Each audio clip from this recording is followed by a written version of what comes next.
요즘 젊은이들이 가장 좋은 친구를 베프그럽니다.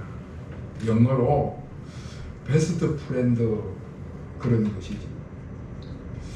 어떤 사람이 이 영어, 이 베스트 프렌드의 스펠링 BEST FREND에 이 앞글자를 따서 이렇게 설명을 했습니다. Believe, 서로 믿고, Enjoy, 같이 즐기고, Smile, 바라만 봐도 웃을 수 있고, Thanks, 서로에게 감사하며, Feel, 말하지 않아도 느낄 수 있고, Respect, 서로 존경하며, Idea, 떨어져 있어도 생각하고, Excuse, 잘못을 용서하고, Need, 서로 필요로 하고, Develop, 서로의 장점을 개발해주는 사람이다. 여러분 어떻습니까? 서로 믿어주고 같이 즐길 수가 있고, 바라만 봐도 웃음이 나오고, 늘 감사하며 서로 존경하고 모든 것을 용서해 주면서 서로의 장점을 개발해 주는 사람, 그런 사람이 친구라면 얼마나 좋겠습니까?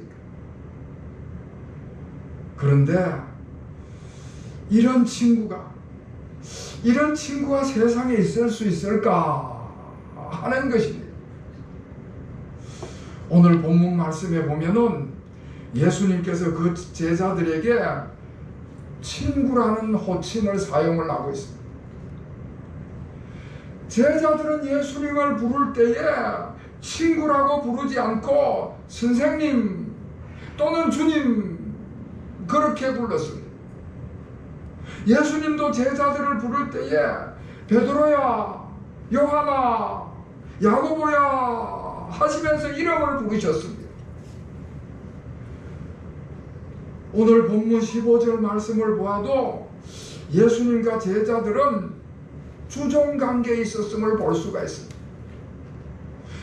예수님과 그 제자들은 분명히 사제지간이었습니다.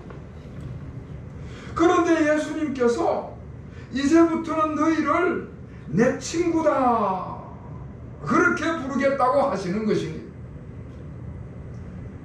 여러분, 왜 예수님께서 제자들과 그 주종관계에서 친구의 관계로 변화를 주셨을까? 예수님께서 제자들에게 너희는 내 친구다 하실 때에 그 의미는 무엇이었을까? 예수님께서는 제자들에게 뿐만 아니라 가끔 여러 다양한 사람들에게도 친구라는 표현을 사용을 하셨습니다. 먼저 예수님께서는 죄인들의 친구다 말씀을 하셨습니다. 마태복음 11장 19절 말씀에 보면 예수님께서 제자들에게 인자는 세리와 죄인들의 친구로다 말씀을 하십니다. 여러분, 그 당시 유대 사회에서 가장 부정부패 온상이라고 하면은 세무공무원들이었습니다. 요즘은 세무행정을 담당하는 공무원들이 무슨 부정을 저질렀다는 뉴스가 잘 안 나옵니다만은 우리나라도 몇십 년 전까지만 해도요, 툭 하면 세무공무원들이 부정사건을 일으켜갖고 뉴스에 뜨고 그랬습니다. 돈을 많이 만지다 보니까 부정하고 부패한 일들을 많이 저지르게 된다는 것이지. 그런데 예수님께서는 그렇게 사회적으로 비난을 받고 있던 그 세리들과 죄인들을 친구다 그렇게 말씀을 하셨습니다. 이 말씀은 예수님이 그 죄인들과 어울려가지고 나쁜 짓을 해가지고 그래서 친구라고 하는 뜻이 아니고요. 비록 죄를 지은 죄인이라 할지라도 그 죄인들의 상황을 잘 이해를 해주시고 그들을 깊이 동정을 해주시고 그들로 하여금 자기 죄를 깨닫고 회개하도록 의로운 길로 인도하시고자 제 친구라고 말씀하시는 것입니다. 그래서 예수님께서는 그 당시에 그 사회적으로 비난을 받고 있던 세리마태라든지 세리삭개오를 다 친구로 삼으셨습니다. 사랑하는 성도 여러분, 우리 예수님은 어떤 죄인일지라도 자기 죄를 뉘우치고 깨닫고 회개하면 그들을 다 용서해 주실 뿐만 아니라 그들을 친구로 삼으시는 주님이십니다. 아무리 큰 죄를 지었을지라도 아무리 큰 허물이나 그런 잘못을 가지고 있다 할지라도 자기 죄를 깊이 뉘우치고 회개하는 자에게는 주님의 친구가 될 수 있는 자격이 있다 하는 것을 말씀해 주고 있습니다. 두 번째로 우리 예수님은 슬퍼하는 자에게 친구다 말씀을 하십니다. 요한복음 11장에 보면은 예수님께서 저 슬픔에 잠겨있는 베다니 동네 나사로의 집을 찾아가는 그런 이야기가 나옵니다. 예수님께서 나사로의 집안과 아주 친숙한 관계를 가지고 있었습니다. 나사로의 그 두 여동생 마르다와 마리아 같은 경우에는 얼마나 예수님께 헌신적으로 섬기고 봉사를 하는지 몰라요. 그런데 그들의 오라버니가, 그들의 오빠가, 그 가정의 가장인 나사로가 갑자기 세상을 떠나서 온 가정이 울음바다가 됐습니다. 이 소식을 들은 예수님께서는 우리 친구 나사로가 잠들었도다. 다시 말해서 우리 친구 나사로가 죽었구나. 내가 가서 깨워야 하겠다 하시면서 그 나사로의 집을 찾아가셔서 죽은 나사로를 다시 살려주셨습니다. 여러분, 우리 예수님은 슬픔을 당한 자, 고통을 겪고 있는 자, 괴로운 일 때문에 눈물을 머금고 있는 사람들을 외면하지 아니하시고 가까이 찾아가셔서 위로해 주시고 힘이 되어 주시고 친구가 되시기를 원하시는 것입니다. 고통을 당하는 자에게 찾아가셔서 나의 친구라 할 정도로 가까이 하시기를 원하시는 것입니다. 여러분, 우리가 일생을 살아가는 동안에 전혀 예기치 못한 고통을 겪을 때가 있습니다. 괴로움을 겪을 때가 있고 문제에 빠져서 고통을 당할 때가 있습니다. 그럴 때 그렇다고 해서 남을 원망하거나 불평하거나 너무 낙심하지 마시기를 바랍니다. 고통을 실패의 순간으로 생각하기보다는 하나님이 나에게 주신 기회로 삼을 수가 있어야 할 것입니다. 사도 바울이 그랬습니다. 사도 바울이 고린도 교회를 향해서 하시는 말씀을 읽어보면은 나의 여러 약한 것들에 대해서 자랑하리니 이는 그리스도의 능력으로 내게 머물게 하려 함이다. 그렇게 말씀을 하십니다. 이 말씀의 뜻은 나한테는 여러 약한 부분이 많이 있는데 오히려 그 약한 부분 때문에 하나님의 능력을 더 힘입을 수가 있어가지고 오히려 내가 더 온전한 하나님의 사람이 될 수 있었다 하는 것을 말씀해 주고 있는 것입니다.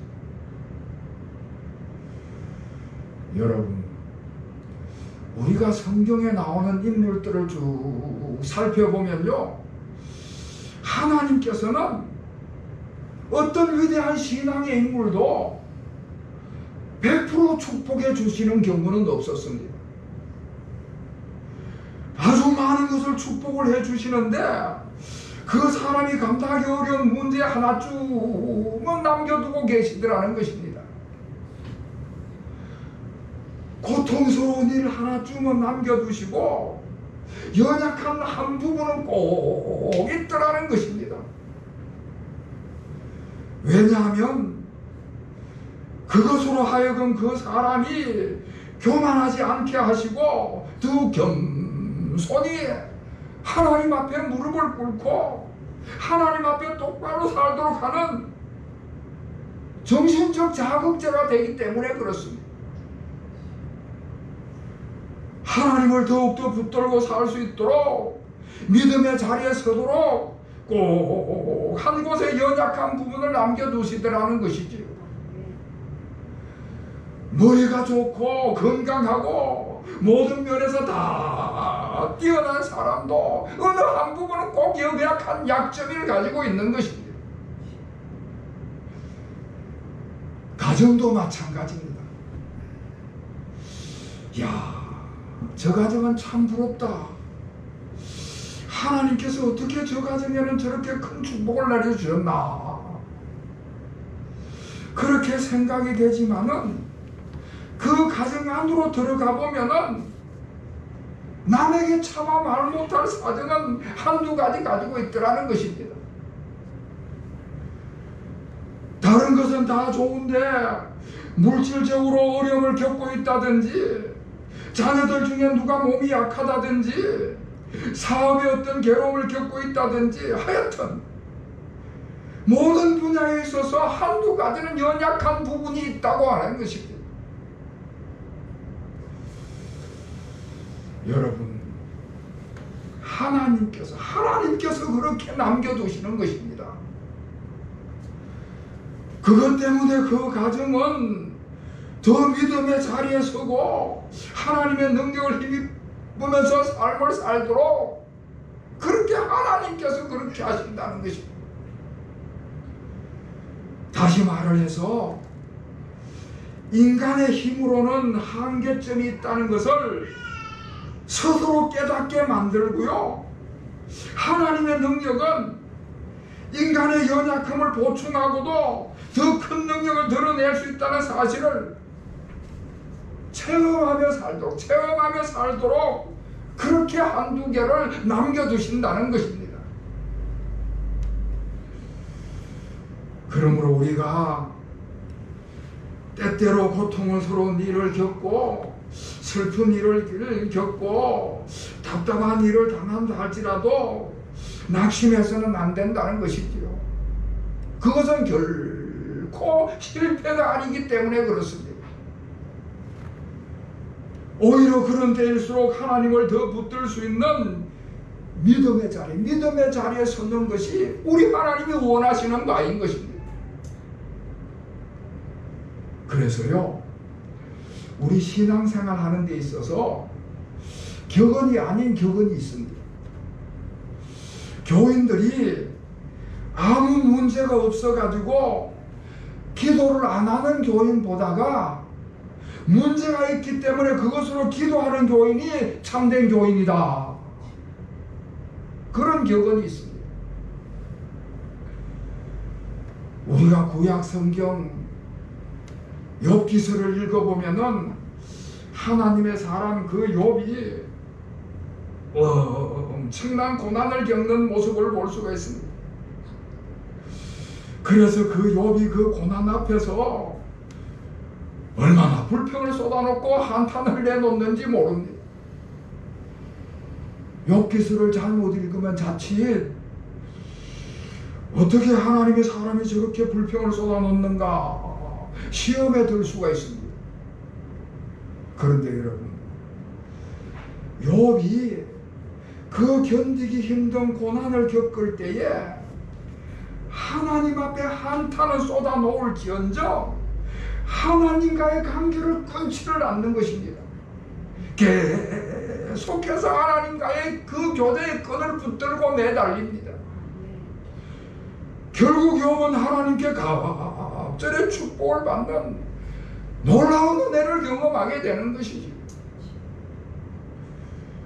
사랑하는 성도 여러분, 우리 하나님은 지금도 어느 한 부분이 연약한 자, 어느 한 부분이 고통을 겪고 있는 자, 어느 한 부분이 위기에 봉착해 있는 자, 이런 사람을 결코 외면하지 않으시고 도와주시기 위해서 가까이 찾아오셔서 나의 친구라 말씀하신 줄 믿으시기를 바랍니다. 마지막으로 우리 예수님은 서로 사랑하는 자들의 친구가 되어주시기를 원하시는 것입니다.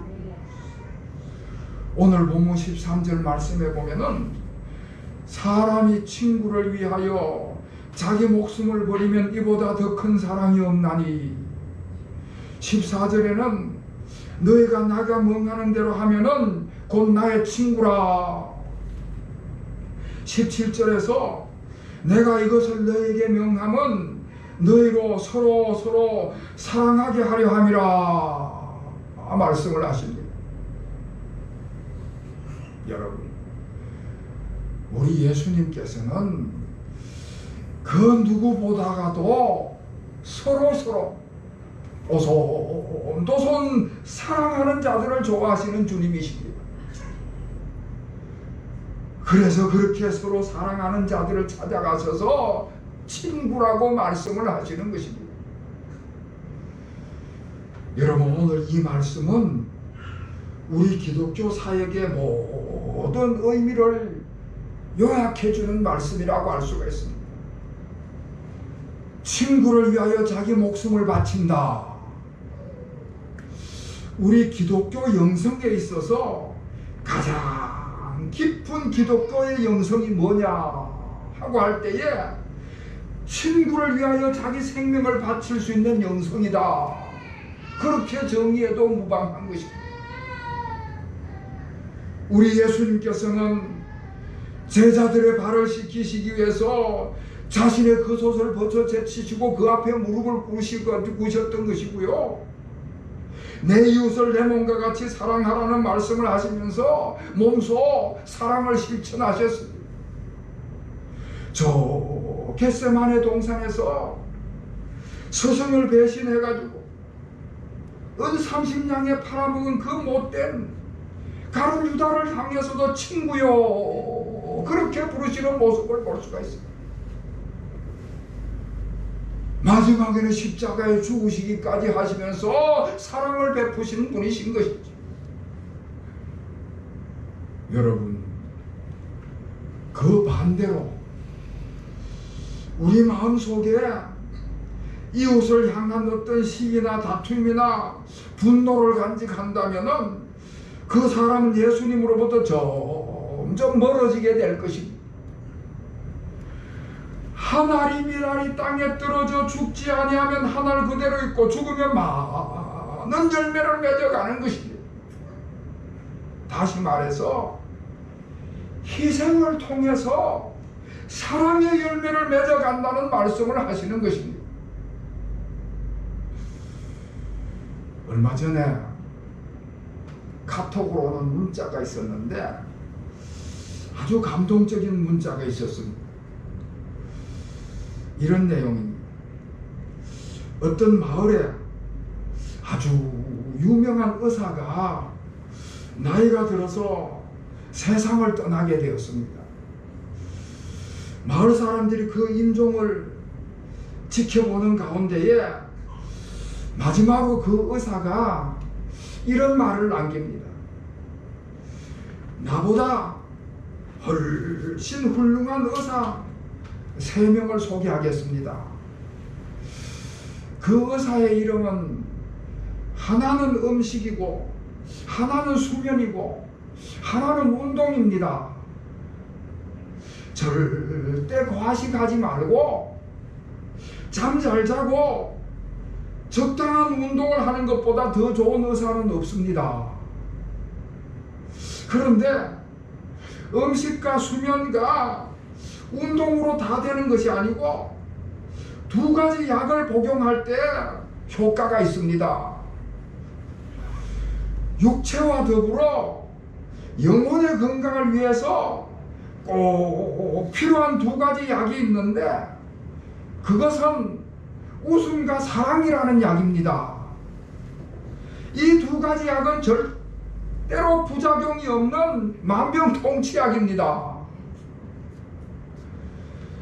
육체만 건강한 것은 반쪽 건강이고 그 영혼과 육체가 고루 건강해야 진정으로 건강한 사람이라는 것입니다.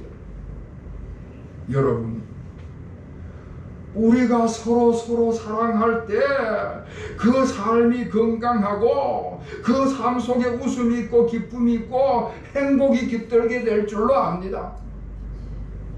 무엇보다도 우리 주님의 사랑, 아가페 사랑, 헌신적인 사랑이 그 영혼을 아주 건강하게 만들어 줄 것입니다. 다시 말해서 우리 주님을 믿을 때 그 영혼이 구원함을 얻고 우리 주님의 사랑 안에 거할 때에 우리 주님의 사랑으로 이웃을 사랑하면서 삶을 살아가게 되는 것입니다. 그럴 때 그 사람의 삶이 그런 사람에게 영육 간의 건강한 삶이 임할 줄로 믿으시기를 바랍니다. 사랑하는 성도 여러분, 우리 예수님께서는 우리 곁에 우리 가까이에 오셔서 우리를 친구 삼기를 원하시는 것입니다. 전능하신 주님께서, 사랑과 은혜가 풍성하신 주님께서, 능력이 무한하신 주님께서 우리를 찾아오셔서 우리의 친구가 되시겠다고 약속의 말씀을 하십니다. 자기 죄를 깊이 뉘우치고 깨닫고 회개하는 사람에게 친구가 되어 주실 뿐만 아니라 슬픔을 당한 자, 고통을 겪고 있는 자, 괴로운 일 때문에 눈물을 머금고 있는 자들을 위로해 주시고 힘이 되어 주시고 친구가 되어 주시는 주님이십니다. 서로 사랑한 자들의 친구가 되어 주셔서 우리 주님의 그 사랑의 영성을 우리에게 심어주시는 주님이십니다. 사랑하는 성도 여러분, 우리 모두 우리 주님의 친구가 되셔서 우리 주님의 사랑과 능력을 힘입어서 그 삶 속에 기쁨이 충만하고 웃음이 가득한 행복한 삶을 살아가시는 우리 교우들이 되시기를 바랍니다. 이와 같은 은혜가 우리 모든 교우들이 임하시기를 다시 한번 주님의 이름으로 축원합니다. 기도하겠습니다. 하나님 아버지, 죄로 말미암아 죽을 수밖에 없었던 저희들을 구원하셔서 주님의 친구로 삼아주심을 감사드립니다. 우리 모두가 주님의 친구된 자리에 바로 설 수 있도록 더욱더 크신 은혜를 베풀어 주시옵소서. 우리의 잘못이나 허물로 인하여 제약된 것을 감추거나 덮으려 하지 않고 솔직히 고백하며 용서를 받을 수 있는 회개의 사람이 되게 하여 주시옵소서. 서로 섬기며 도와주며 위로하면서 서로에게 힘이 되는 교우들이 되게 하여 주시옵소서. 무엇보다도 우리 주님의 사랑을 입은 자들로서 그 사랑을 베풀고 그 사랑을 나누기에 부족함이 없는 삶이 되게 하여 주시옵소서. 예수 그리스도의 이름으로 간절히 기도하옵나이다. 아멘.